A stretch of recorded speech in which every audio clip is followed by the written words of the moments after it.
Hello everyone, আসসালামু আলাইকুম। আমি মৌসুম চলে আসছি আর এই মৌসুমে আচার করবে না তা কি হয়। তো আমি আজকে আপনাদের সাথে ম্যাঙ্গো পিকেল বা আমের আচার তৈরি করে দেখাবো। তো এর জন্য আমি আম নিয়ে নিয়েছি আর সেগুলোকে খুব সুন্দর করে ক্লিন করে নিতে হবে, ওয়াশ করে নিতে হবে আর তারপর ভিডিওতে দেখানো পদ্ধতিতে কেটে নিতে হবে। তো অবশ্যই খেয়াল করতে হবে যাতে আমের এই ভিতরের যে অংশটা আছে এটা যেন শক্ত থাকে, তাহলে কিন্তু আচারগুলো খুব ভালো হবে। তো আমি এখন এভাবে আমকে চিড়ে নিয়েছি বা কেটে নিয়েছি।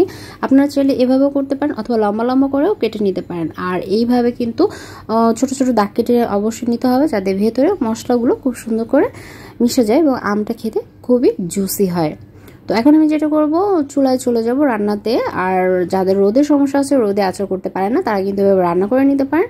খুব সহজেই আমের আচার তৈরি হয়ে যাবে। আমি সরিষার তেল দিয়ে দিয়েছি আর এখানে আমি দিয়ে দিচ্ছি রসুন আর শুকনো মরিচ। তো এরপর যেটা করব, কেটে রাখা যে আমগুলো আছে সেগুলোকে দিয়ে দিব।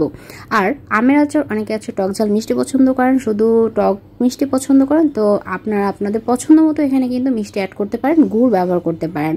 আর আমের আচার বা যে কোনো আচারে কিন্তু মশলা আছে, তো মশলার জন্য আপনারা যে পাঁচফোড়নগুলো আছে, মৌরি, কালো জিরে, মেথি, সরিষা, সেগুলো ব্যবহার করবেন। শুকনো খোলায় তেলে হালকা আধা ভাঙা করে দিয়ে দিব। আর আমি সাথে কিন্তু এখানে আর যেটা দিব, কিছুটা আদা বাটা, রসুন বাটাও অ্যাড করব। আর যেই মরিচের গুঁড়ো আছে সেটাও দিয়ে দিব, কিছুটা ধনিয়া গুঁড়ো দিয়ে দিব।